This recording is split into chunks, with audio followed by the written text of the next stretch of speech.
سلام البنات، مساء الخير عليكم. ان شاء الله تكونوا كامل بخير. جيتكم في وصفه جديده ووصفه بنينه، وهذه المره درت لكم سيجار بموس الكراميل بزاف بنين. وكيما ديما نقول لكم السيجار راهو في النصائح ماشي في الوصفه. انا الوصفه هذه جامي نبدلها، بصح ديما نقول لكم تبعوا النصائح باش تنجح لكم الوصفه. درت لكم هذه موس الكراميل بزاف بنينه وشهرين ما يصرى لها والو. ما عليكم غير تخليوا لي تعليقاتكم الجميله ونروحوا للوصفه البنينه تاعنا. اول حاجه كانت عندي 125 غرام مارغرين بحراره المطبخ، نضربوها شويه حتى تتحل. كيما راكم تشوفوا رايحين نزيدوا لها 60 غرام سكر ناعم، ولا نصف كاس تاع 250 ملي نقيسوا به نديو نص كاس سكر ناعم. ولازم يا البنات ضروري انكم تغربلوهم مليح مليح. ورايحين نزيدوا بيضه كامله. السيجار عمركم لا تزيدوا بيضه الصفار بيضه ولا البياض بيض وحده، لازم بيضه كامله. ونديروا شويه تاع لافاني ونضربوا كلش مليح مليح. لهنا يا البنات لازم الخليط تاعكم يولي ابيض، هذا السر الاول باش ينجح لكم السيجار. وشوفوا يا البنات المارغرين كي تشريوها لازم تكون بيضه ماشي صفرة. اذا لقيتوها صفرة ما تخدموش بها، لخاطر هذيك الصفرة راح تطلق لكم زيتها من بعد. هذوما اسرار السيجار. ومن بعد شوفوا البنات كل ما تضربوا ديما هبطوا على الحواشي وضربوا مليح مليح باش كامل المكونات تتجانس لكم. ومن بعد ما زدت المكونات الاولين رايحين نزيدوا مغرفه كبيره كاكاو بني، ولا 20 غرام كاكاو بني. نزيدوا نغربلوه. لازم يا البنات ضروري انه كلش يتغربل، السكر كلاصي ولا الكاكاو ولا الفرينه ضروري انهم يتغربلوا. من بعد رايحين نخلطوه شويه بسباتولا برك. من بعد رايحين نوليو نضربوه بالباتور مليح مليح كيف كيف حتى نتحصلوا على خليط متجانس، ويكونوا هذوك المكونات كامل يتجانسونا مع بعضهم يا البنات. اذا تبعتوا هذو النصائح مستحيل مش رايحين تنجحوا فيه. قلت لكم كامل المكونات الجافه لازم يتغربلوا، لازم تخلطوا مليح، لازم البيضه كامله. والمارغرين يا البنات ضروري انكم تخدموا بمارغرين تكون بيضه، بالكوا تخدموا بها صفراء. هذه هي. من بعد كي خلطت هذوك المكونات الاولى مليح رايحين نروحوا نزيدوا الفرينه. انا عندي 300 غرام فرينه، ولا زوج كيسان نتاع 250 مليلتر. انا قصتها لهنا بالميزان، وقلت لكم اللي تحب تخدم بالكاس تخدم عادي. شوفوا الفرينه الكاس الاول تزيدوه مفروغ منه تزيدوه كامل. الكاس الثاني لازم يا البنات تروحوا تزيدوه تدريجيا. وشوفوا العجينه ما تعجنوهاش، تلموا غير بصبعكم. وشوفوا زيدوا بشويه، وبالك لهنا تخدموا بالباتر، لهنا تخدموا غير بيديكم حتى تشوفوا هذيك العجينه تاعكم تحصلتوا على عجينه طريه كيما راكم تشوفوا. شوفوا كيفاش راني نزيد بشويه حتى تتلم العجينه. ودوك تشوفوا قداش بقات لي شوي برك من هذيك الفرينه تاعي. كل وحده وفرينتها. المهم الكاس الثاني بالك تزيدوه على ضربه، زيدوه غير بشويه حتى تتحصلوا على عجينه طريه. لا خاطر على بالكم بلي عجينه الكاكاو راهي ليه تنشف، سما ديروا حسابكم انكم ما تيبسوها. شوفوا هذيك الزغبه اللي بقات لي، شوفوا كيفاش تحصلنا على عجينه طريه. رايحين نديروها في كيس بلاستيكي ونبداو نخدموا. بالك ويا البنات يبسوا العجينه ولا رايحه تتفرتت لكم.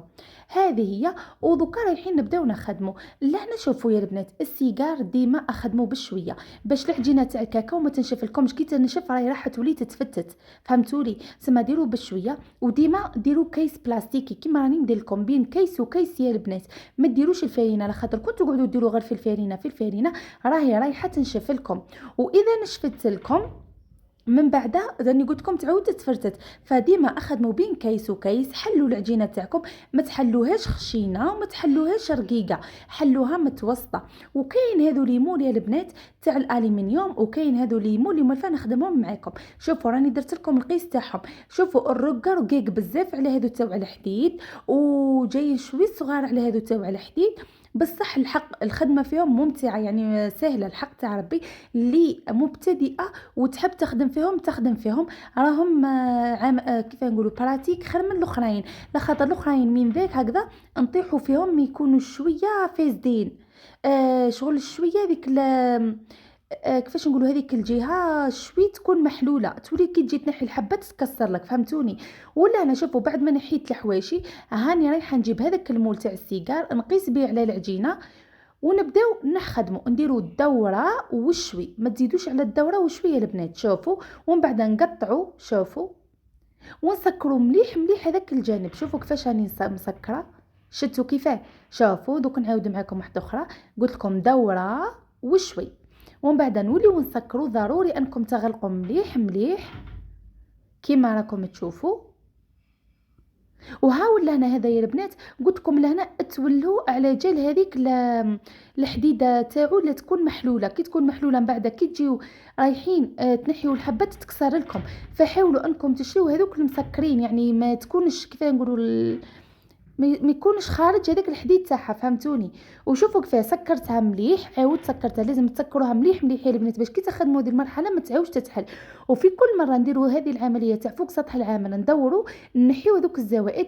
لازم نخليو شويه على الحواشي يا البنات باه من بعد نلقاو من نخرجوا الحبه واعدلوها. وكيف كيف لهنا البنات كي تبداو ديروا ما تحلوهش رقيق وما تحلوهاش خشين، حلوا عجينه متوسطه باه ما تتكسر لكمش كي تجيو تنحيوها، وما تخلوهاش خشينه من بعد تاكلوا غير العجين، فهمتوني. وشوفوا كيفاش راني نحي في الزوائد غير بالموس، شوفوا. ومن بعد البنات كي نعودوا نحطوها فوق البلاطو نحطوها على الجهه هذيك اللي غلقناها قبيل، يعني تقعد. شوفوا ها هي، شوفوا كيفاش تجي. شتو هذه الجهه هي اللي نحطوها فوق البلاطو. شوفوا كيفاش نحطوها، هي نحطوها على وجه البلاطو، فهمتوني. هذا مكان. دوك نعاود معكم واحده اخرى. شوفوا قلت لكم نغلقوها مليح مليح فوق سطح العمل. نقعدوا نديروا هذه الطريقه، وفي كل مره نحيو الزوائد ونخليو شويه على الحواشي بان بعد تجينا ساهله. كي نعودوا رايحين نحيو الحبه نعدلوها مليح مليح وندخلوهم الفرن يكون سخون مسبقا على درجه حراره 170 180. انا نشعل لهم غير من تحت يحمروا لي وراهم ما يطولوش البنات، راهم ثم ينشفوا، راهم كيما الصابلي ما عندهم ما يطول لهم. من بعد تخليهم يبردوا مليح مليح مليح، يبردوا يا البنات. وشوفوا كيفاش يتنحيو. شفتوا لا قلت لكم هذو تاع الالومنيوم شغل ما تخافوش منهم، ما عندهمش هذاك الخنشاب ولا كيف نقولوا له. هذه واحد المصطلحات ما نبيش نجيبهم. المهم قلت لكم هذاك الحديد ما يكونش خارج. شوفوا كيفاش نحيو بكل سهوله. طلعوا هبطوا ومن بعد جبدوها. ها شوفوا والله يا البنات غير ناجح. تبعوا برك النصائح يا خير. راني ملي بديت معكم ديما نعطيكم هذو النصائح، جامي بخلتهم عليكم. برك اسمعوا النصائح وطبقوا وشوفوا الله يبارك فاش تتنحى بكل سهوله. ما فيت على الحديد يا البنات، راهي تتنحى بكل سهوله، ما تخافوش منه مره. المهم خليوه يبرد. ولا انا هاي قدامكم احسبوا قداش طيح لي البنات. انا ما نقول لكمش شحال خرج لي ولا مانيش مهبوله باه نكذب عليكم والله. المهم هذه هي الكميه اللي خرجها لي. ولا انا شوفوا هاني درت لكم، شوفوا الحبه تاع الحديد كيفاش جات والحبه تاع الالومنيوم كيفاش جات. هاكم شتوهم. ودوكا رايحين نروحوا نحضروا الحشو البنين تاعنا. اول حاجه كانت عندي 60 غرام شوكولا بيضاء و40 غرام تاع مارغرين. حطيتهم فوق حمام ماء يذابوا. من بعد غير ذابولي واش رحت درت، رحت زدت لهم 80 غرام تاع حشوه الكراميل تاع غوستو يا البنات. اللي نعتها لكم المره اللي فاتت وقلت لكم راهي تتباع بالميزان، راهي جايه كيما شوكولا تاختيني. شتو الكرانشيه هي برك هذه ما هي فيهاش هذوك الحبيبات تاع الكرانشي، راهي تتباع بالميزان. ويا اخي قلت لكم اشريوا 10000 15000 راهي يعطيكم كميه ما شاء الله. بالله هنا قلت لكم زدت 80 غرام من هذيك حشوه الكراميل. وهاي والباط تاعها باش تشوفوا كيفاش جاي. نتوما ما تشريوش بدون كبيره البنات. انا راني نخدم خاطر عندي برك لي كوموند على بها راني نشري البدون الكبير. نتوما شريو بالميزان راهي تكفيكم. ومن بعد شوفوا حطيتهم بالله هنا خلاص ندير هذيك حشوه الكراميل ونخلطها مليح مليح حتى نذوب لي. ومن بعد نغطيها ونحطها في مكان بارد برك، ماشي الفريجيدير البنات، حطوها في مكان بارد حتى تحكم روحها. وراه تالمو البرد راهي ميم با نص ساعه راهي راح تحكم روحها، ضروري انها تحكم روحها مليح مليح. ومن بعد شوفوا هاني غطيتها. انا ديما نحطها في الطاقه تاع الحوش الحق. ومن بعد لهنا شوفوا بعد ما ذاب عفوا بعد ما جمدت لي نديروها بالمغرفه هكا بالك وتدخلوا الباتور تاعكم طول سينو راهي رايحه يتحرق لكم. فديما يا البنات ديروا بالمغرفه قبل حتى تطلق روحها، يعني حتى تنحيوها من الطبسي تاعكم هذاك. ومن بعد وليو جيبوا الباتور وضربوها مليح مليح مليح. لازم تديو وقتكم، راح يضاعف الحجم تاعها وفي نفس الوقت راح يتبدل اللون. شوفوا كيفاش يولي لون فاتح.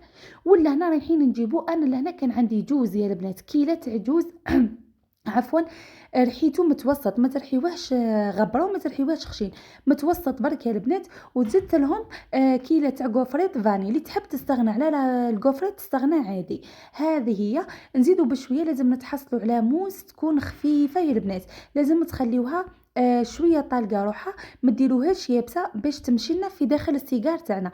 ضربتها شويه بالباتور طلقت لي روحها برك، ورحت جبت هذاك السيجار تاعي، شوفوا ربي يبارك ما شاء الله كيفاش جا. نعمرو شويه منا، ونزيدو نعمرو شويه على الكوتي الاخر، وديروا بشويه يا البنات، ودخلوا فم البوش داخل هذيك حبه السيجار مليح باش تتعمر لكم حتى للوسط، ما يقعد لكمش الوسط فرغان عفوا اسمحوا لي. واخدموه بشوي، شغل ماشي تروحوا تعبزوا طول على لابوش من بعد جهه تتعمر لكم وفي الوسط تقعد فرغانه، فهمتوني؟ شوفوا، ونحيو الزوائد نعدلوا على فمو كيما راكم تشوفوا، ونروحوا نكلاسيو. لهنا كانت عندي شوكولا بالحليب ذوبتها، كل عرف تاع شوكولا يا البنات، يعني كل 100 غرام شوكولا زدت لها مغرفه تاع زيت كبيره، ومن بعد رايحين نكلاسيو الحبه تاعنا كيما راكم تشوفوا. شوفوا ربي يبارك ما شاء الله كيفاش جات، ونخبطوها شويه بالفرشيطه يتنحاو لي الزوائد. وانا يا اخي على بالكم بلي درتها كوموند، هي مولات الطلبيه قالت لي ديري لي فيها الخواتم الغالب المخطوبات هذوك الخواتم راهم عاشقين فيهم، راهي كل وحده تقول لي ديريهم لي. انا درت لها وشي برك زدت لها هذاك الورد، قلت لها ما تحطيش طول الدوغي، شغل خلطت لها بين طول نحط لها هذوك الخواتم، وكاين اللي درت لهم الورد. لا انا خليتهم حتى نشفوا مليح مليح، ومن بعد درت لهم هذاك الناكخي دوغي، يعني شغل رشيت، ولازم يا البنات حتى ينشف لكم مليح مليح الشيكولا باش تروحوا ديروا هذاك الناكخي دوغي. هذه هي. وشوفي ربي يبارك كيفاش جاو ما شاء الله. ولا انا هانيه كيما راكم تشوفوها، شوفوا كيفاش درت لهم. نديرهم غير بهذيك يعني بهذيك الفرشات برك، ندير هكذا حبات، عفوا نقاط تاع الدوغي. وهذه اللي هنا قلت لكم شوفوا كيفاش درت لها وردات، ولا هنا زدت لها الخاتم. قلت اسمع ما ديريش خاطر شوفوا كي درت الخاتم شغل ما عجبنيش، حسيت بالورد خير. شوفوا ربي يبارك كيفاش جات ما شاء الله. وشوفوا من الداخل جات بزاف بنينه والله، غير جربوه على ضمانتي. بالنسبه سعر البيع البنات راهو يتحسب ب 15000. دعواتكم ماما بالشفاء والسلام عليكم.